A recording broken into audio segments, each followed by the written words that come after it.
Hello, నేను మీ CS రావు. Exit polls June 1వ తారీఖు వచ్చేసాయి. వాటి మీద ఇప్పుడు చర్చ జరుగుతుంది. ఎగ్జాక్ట్ పోల్స్ మరో 48 గంటల్లో మీ ముందు ఉండబోతున్నాయి. ఈ లోపుగా ఎగ్జిట్ పోల్స్ ఇచ్చినటువంటి సంస్థలు, వాటి మీద చర్చ జరుగుతుంది. ఎగ్జిట్ పోల్స్ ఇచ్చినటువంటి సంస్థలు దాదాపుగా 20 సంస్థలు ఉంటే ఒక 2 మాత్రమే హైలైట్ అవుతున్నాయి. ఆ 2, ఒకటి ఆరామస్థాన్ది, 2 కేకే సర్వీస్. ఈ రెండింటి మీదనే ఎక్కువగా చర్చ జరుగుతుంది. ఈ రెండిట్లో ఎవరు కరెక్టు, ఎవరు తప్పు అనే దాని మీద రకరకాలుగా చర్చలు జరుగుతున్నాయి. నాకున్నటువంటి పరిజ్ఞానం, నాకున్నటువంటి అనుభవం దృష్ట్యా ఒక విశ్లేషణ అయితే 2 సర్వేల మీద విశ్లేషణ మీకు అందించేటువంటి ప్రయత్నం చేస్తాం. మొట్టమొదట ఆరామస్థాన్ సర్వే తీసుకుందాం. ఆరామస్థాన్ సర్వే 2014లో తప్పు అయ్యింది. దానికి ఆయన ఏం చెప్తున్నారని అంటే, అది ప్రీపోల్లో ప్రకటించినటువంటి దాన్ని ఇప్పుడు చూపిస్తున్నారు అని చెప్పి ఆయన చెప్తూ ఉన్నారు.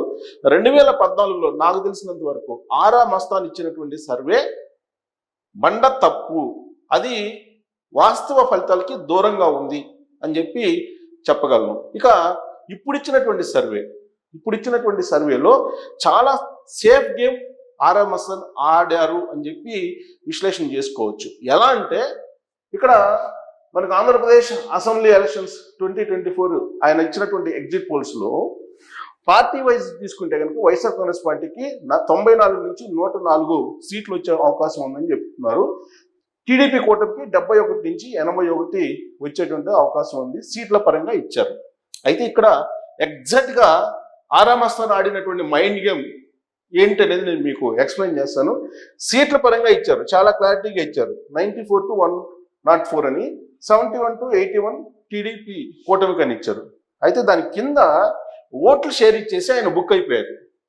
ఆయన చెప్పినటువంటి అబద్ధం ఏంటనేది తెలిసిపోతుంది. ఇక్కడ ఓట్ షేర్ ఇవ్వకుండా ఓన్లీ ఈ ఫిగర్ 1కి ఇచ్చినట్టయితే కనుక జనాలు ఏమన్నా నమ్మి ఉండేవాళ్ళేమో. కానీ ఓట్ షేర్ ఇచ్చారు. ఓట్ షేర్ ఏమి ఇచ్చారు? 49.41 ఇచ్చారు వైఎస్ఆర్ కాంగ్రెస్ పార్టీకి. అలాగే తెలుగుదేశం పార్టీ కూటమికి 47.55 ఇచ్చారు. ఇతరులకి 3.04 ఇచ్చారు. కరెక్ట్గా ఇక్కడే మీరందరూ అబ్జర్వ్ చేయండి. ఆరామస్థాన్ ఎంత తెలివైనటువంటి మైండ్ గేమ్ ఆడారో మీకు కూడా అర్థమవుతుంది. ఇక్కడ +R-2 ఇచ్చారు, +R-2. ఇక్కడ +R-2 ఇచ్చారు, ఇక్కడ +R-1 ఇచ్చారు. ఇక్కడే కరెక్ట్గా చిత్రగుప్తుల లెక్క రాశాడు ఆరామస్థాన్. ఏంటంటే, సపోజ్ ఇక్కడ -2 అయింది అనుకుందాం, ఇక్కడ -2 అవుతుంది అనుకుందాం. -2 అయినప్పుడు యాక్చువల్గా ఆయన ఇచ్చినటువంటి ప్రొజెక్షన్ ఎంత ఓట్ షేర్ వైఎస్ఆర్ కాంగ్రెస్ పార్టీకి. -2 అయినప్పుడు ఎంత అవుతుంది? -2 అయినప్పుడు ఆయన ఇచ్చిన దాని ప్రకారమే 47.41 అవుతుంది. 47.41 అవుతుంది. ఇది ఈయన ఇచ్చినటువంటి ఫిగర్ కాస్త మైనస్ అయితే 47.41 అవుతుంది. దానికి కమిట్ అయ్యాడు. ఇక్కడ -2 కావచ్చు అని చెప్పి. ఇక్కడ -2 అయినప్పుడు ఇక్కడ +2 అవుతుంది. ఇక్కడ +2 అయినప్పుడు ఎంత వస్తుంది? యాక్చువల్గా ఆయన ఇచ్చింది ఎంత? 47.55. అదే +2 చేస్తే ఎంత వస్తుంది? 10, 9, 10, 50% వస్తుంది. ఏది? ఇక్కడ +2 అయితే. సో 50% అయినప్పుడు అంటే ఆయన అది కావచ్చు ఇది కావచ్చు అని ఇచ్చాడు. సో ఇక్కడ 50% అయింది అనుకున్నా. ఆయన చెప్పిన దాని ప్రకారం 50% అయినప్పుడు టీడీపీ కూటమికి, టీడీపీ ప్లస్ కూటమికి ఇక్కడ 47.41 అవుతుంది. వైసీపీకి -47.41 అంటే వైసీపీకి. ఇక్కడ మనం లెక్కేస్తే కనుక చూడండి ఎంత గేమ్ ఆడారు ఆరామస్థాన్ ఆడినటువంటి గేము బహుశా లెక్కల్లో ప్రాబబిలిటీస్ మీద కనుక అవగాహన ఉంటే బ్రహ్మాండంగా అర్థం అవుతుంది. సో ఇక్కడ 9 4 పోతే 5, ఇక్కడ 2, 2.59% తెలుగుదేశం పార్టీకి ఎక్కువ వస్తుంది ఈయన చెప్పిన దాని ప్రకారం. అంటే ఇక్కడ ఈయన ఈ నంబర్స్ వేశారు, నంబర్స్ కొద్దిసేపు మర్చిపోండి, ఈ నంబర్స్ ఆయన ఇచ్చినటువంటి నంబర్స్ కొద్దిసేపు మర్చిపోయి మనం పర్సెంటేజ్ వైజ్ కనుక తీస్తే ఇప్పుడు ఈయన చెప్పిన దాని ప్రకారం ఏంటి 94 నుంచి 104 హైయెస్ట్ అన్నారు. అంటే +2 అయితేనే ప్లస్ అంటే యాజ్ ఇట్ ఈస్గా 41.41 అయితే ఈ ఫిగర్ ఉంటుంది. ఈ ఫిగర్ కనుక కన్ఫర్మ్ అయితే ఈ నెంబర్ ఉంటుంది. కానీ ఇక్కడ కింద ట్విస్ట్ ఇచ్చారు, -2 కావచ్చు, -2 కూడా కావచ్చు అని చెప్పించాడు ఆరామస్తాను. -2 అయినప్పుడు వైఎస్ఆర్ కాంగ్రెస్ పార్టీకి కేవలం 47.41 మాత్రమే అవుతుంది. 47.41 మాత్రమే అవుతుంది. అప్పుడు రెండు పార్టీల మధ్య టీడీపీ కూటమికి అలాగే వైఎస్ఆర్ కాంగ్రెస్ పార్టీకి మధ్య 2.59% గ్యాప్ వస్తుంది. 2.59% గ్యాప్ వస్తే అప్పుడు కూటమికి ఎన్ని వస్తుంది? అనూహ్యంగా పెరిగే అవకాశం ఉంది. ఆల్రెడీ ఆయన ఇచ్చిన దాని ప్రకారం మినిమం 71 నుంచి 81 ఇచ్చాడు. అంటే +or-2 అని ఇచ్చాడు. ప్లస్ అయితే అప్పుడు పరిస్థితి ఏంటి? ఈ సంఖ్య అనూహ్యంగా 100+ దాటే అవకాశం ఉంది. 100+ కాదు, 120 కూడా వెళ్ళే అవకాశం ఉంది. 2.59% ఎక్స్ట్రా కనిపిస్తుంది తెలుగుదేశం పార్టీ కూటమి. ఆయన చెప్పిన దాని ప్రకారం అంటే ఆయన రెండు చెప్పాడు. ఒక వర్షన్ ఏంది -2 కూడా కావచ్చు అని చెప్పారు, +2 కావచ్చు అని చెప్పారు. అంటే -2 అయ్యేటువంటి అవకాశం లేదు. ఒకవేళ -2 అయ్యేటువంటి అవకాశం ఉన్నట్టయితే ఖచ్చితంగా ఆరామస్తాను ఈ సంఖ్యను పెంచిండేవాళ్ళు. ఇంకా ఏది దీని అంటే +2 అయితే వైఎస్ఆర్ కాంగ్రెస్ పార్టీకి +2 కనుక అయినట్టయితే ఇక్కడ +2 అయితే కనుక ఈ సంఖ్యను ఇంకా పెంచిండేవాళ్ళు. ఆయన కనుక ఏమాత్రం +2 వచ్చే అవకాశం ఉంది అంటే 49.41 కన్నా కూడా ఎక్కువ, ఇంకొక 2% ఎక్కువ వచ్చే అవకాశం ఉంది అని కనుక ఏమాత్రం ఆయనకి సంకేతం ఉన్నట్టయితే ఈ సంఖ్యను 120 దాకా తీసుకెళ్ళిపోయింది వాళ్ళు.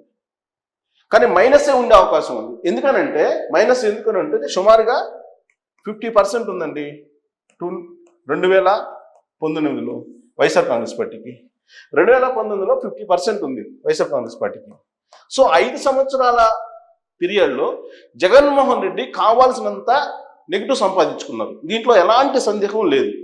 ఒకవేళ పాజిటివ్ పాయింట్ ఉంది, పాజిటివ్ ఓట్ బ్యాంక్ ఉంది అనుకున్నప్పటికీ కూడా అంటే కీడించి మేలించమన్నాం ఉందనుకుందాం కొద్దిసేపు, ఉన్నప్పటికి కూడా కేవలం సంక్షేమ పథకాలు అందుకునేటువంటి వాళ్ళలోనే ఉంది కానీ మిగతా వాళ్ళలో లేదు. అప్పుడైనా సరే ఈ పర్సంటేజ్ అయితే తగ్గే అవకాశం ఉంది కదా, మైనస్లోకి వెళ్ళిపోయే అవకాశం ఉంది కదా. అందుకే ఈయన -2 అని ఇచ్చాడు ఇక్కడ. సో కాబట్టి -2కి ఫిక్స్ అయిపోదాం. ఏ కోణం నుంచి లెక్కేసినా కానీ 49.41కి +2 అయ్యేటువంటి అవకాశమే లేదు. ఇది ఎవరైనా చెప్తారు. అయితే గీతే -2 అవుతుంది. ఇక్కడ -2 అయినప్పుడు వైఎస్ఆర్ కాంగ్రెస్ పార్టీకి 47.41% వస్తుంది. ఆటోమేటిక్గా తెలుగుదేశం పార్టీ కూటమికి ఆరామస్తాను ఇచ్చినటువంటి దాని ప్రకారమే ఇది కాస్త మీకు 50%కి అవుతుంది. ఈ రెండు పార్టీల మధ్య తేడా 2.51 వస్తుంది. అంటే ఆల్మోస్ట్ 2.5% దాటి వెళ్ళిపోయింది. 1% తేడాతోటి ప్రభుత్వం మారినటువంటి సందర్భాలు అనేకం ఉన్నాయి. కాబట్టి ఆరామస్తాలు ఇచ్చినటువంటి దాని ప్రకారం చూసినా కానీ తెలుగుదేశం పార్టీ కూటమి 100కు 100% అధికారంలోకి వచ్చేటువంటి అవకాశం ఉంది. ఆయన ఓట్ షేరింగ్ పర్సెంటేజ్ కనుక చూస్తే ఇక్కడ +or- వేసి ఆయన రేపు చెప్పుకునే దానికి సేఫ్ సైడ్ గేమ్ ఆడారు. ఇది మాత్రం ఖచ్చితంగా చెప్పగలను. ఆరామస్తాను చాలా సేఫ్ సైడ్ గేమ్ ఆడారు. ఇక్కడ +or- అనేటువంటి ఒక చిన్న ట్రిక్ను ఉపయోగించి చాలా మైండ్గా వాడారు చూసేవాళ్ళు ఎగ్జిట్ పోల్స్లో ఆరామస్తాను.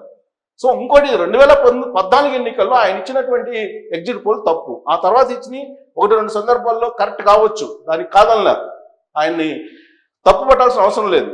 కానీ కరెక్ట్గా చూసే వాళ్ళని కానీ వినేవాళ్ళని కానీ ఈ +or-2లో మోసం చేశారు. అంటే మైండ్గా మాడారు. మోసం చేయడం కాదు, మైండ్గా మాడారు ఆరామస్తాను. చాలా సింపుల్గా ప్రాబిలిటీస్ మీద, లెక్కల్లో ప్రాబిలిటీస్ మీద ప్రాథమిక అవగాహన ఉన్నటువంటి వాళ్ళు ఎవరైనా సరే ఈ పర్సెంటేజ్ తీసుకొని ఈ +or- అనే దాన్ని కనుక పరిగణలోకి తీసుకొని ఆలోచిస్తే ఆరాం వస్తా అని చెప్పిన దాని ప్రకారమే తెలుగుదేశం పార్టీ కూటమి 120+ తోటి అధికారంలో రాబోతుందని చెప్పి మనం చెప్పొచ్చు. ఏ ప్రాబిలిటీ తెలిసినటువంటి లెక్కల మాసం తీసుకున్నా కానీ ఖచ్చితంగా 120+ తోటి ఆరాం వస్తానే చెప్పాడని చెప్పి మనం అంచనాకు రావచ్చు, డెఫినెట్గా రావచ్చు. కావాలంటే మీరు ఎవరైనా లెక్కల్లో పండితుడిని తీసుకొచ్చి చెప్పండి. ఎందుకనంటే నేను ఒకటే ప్రాబిలిటీస్ అప్లై చేసి చెప్తున్నాను. నేను 49.41 అతను ఇచ్చినట్టు ఎగ్జాక్ట్ ఓట్ షేర్. మనకు 2019లో వచ్చినటువంటి ఓట్ షేరు 50, సుమారుగా అరౌండ్ 50. అంతకన్నా తగ్గే తప్ప పెరిగేది ఉండదు. కాబట్టి ఆయనకి ఈ ఒరిజినల్ ఓట్ షేర్లో ఆరాం వస్తాను ఇచ్చినటువంటి ఒరిజినల్ ఓట్ షేర్లో -2 తప్ప +2 ఉండే ఛాన్సే లేదు. -2నే ఉంటుంది ఏ ప్రాబిలిటీ వేసుకున్నా కానీ. ఎందుకంటే 2019 నుంచి ఇప్పటి వరకు చూసుకుంటే ప్రజల్లో ఉండేటువంటి నాడి ఇవన్నీ కూడా. సో కాబట్టి ఓవరాల్గా నాకున్నటువంటి అవగాహన మేరకు, నాకున్నటువంటి పరిజ్ఞానం మేరకు ఆరాం వస్తానే సుమారుగా 2.59% తెలుగుదేశం పార్టీ కూటమికి అధికంగా ఓట్ షేర్ వస్తుందని చెప్పి ఇండైరెక్ట్గా ఆయన ఒప్పుకున్నాడు. కాబట్టి 120+ తోటి తెలుగుదేశం పార్టీ కూటమి గెలుస్తుందని చెప్పి ఆయన ఇచ్చినటువంటి ఎగ్జిట్ పోల్ కింద మనం పరిగణించాలి. ఇక్కడ ఫిగర్ చూపించి మైండ్ గేమ్ ఆడాడు, కిందేమో ఓట్ షేర్ ఇచ్చి దాని కింద మళ్ళీ +or-2 పెట్టి అద్భుతమైనటువంటి మైండ్ గేమ్ ఆయన ఆడారని చెప్పి మనం విశ్లేషణ చేసుకోవచ్చు. ఇక రెండో సర్వే తీసుకుంటే, సరే ఇక్కడ మేలు ఫీమేల్ ఇవన్నీ కూడా ఇచ్చారు. సో ఇక్కడ ఎంపీలకు సంబంధించి కూడా ఇచ్చారు, అక్కడ కూడా +or-2 గేమ్ ఆడారు ఆయన.